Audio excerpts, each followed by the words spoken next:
देखिए, ये पाकिस्तान की तारीख़ का एक आपको वाक़या आपने सुना कि कायद-ए-आज़म मोहम्मद अली जिन्ना ने ये हल्फ़ जो है 22 दिसंबर 1947 को उठाया था कराची के गवर्नर हाउस में।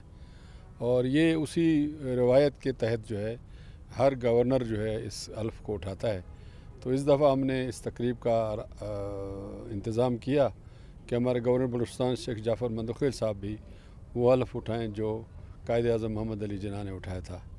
और इसकी रवायत यही है कि वो एक लिहाज से अपने स्काउट्स को, नौजवानों को पैगाम देना चाहते हैं और उनको उनकी सरगर्मियों में शाबाशी देना चाहते हैं कि हम आपके साथ हैं।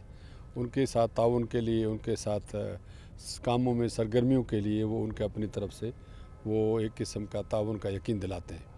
तो उस रवायत का आज सर अंजाम हुआ। ये रवायत इससे पहले भी कई गवर्नर साहबान आए और उन्होंने भी हल्फ़ उठाया, जिसमें गवर्नर मोहम्मद खान चकजीद साहब थे, जिसको जो मुझे याद है जनाब चीफ जस्टिस थे बलूचिस्तान हाई कोर्ट के बाद में गवर्नर बने अमानुल्लाह खान यासीन जी, और भी बहुत सारे होंगे। बहरहाल आज ये रवायत एक बार दोबारा ज़िंदा किया गया और मकसद ये है कि नौजवानों को कौमी तरबियत, कौमी खिदमत और अखलाक के दायरे में अखलाक की पाकीज़गी की खातिर जो है उनको सरगर्मियों के लिए तैयार किया जाए। बड़ी मर्जी। Thank you sir. आपसे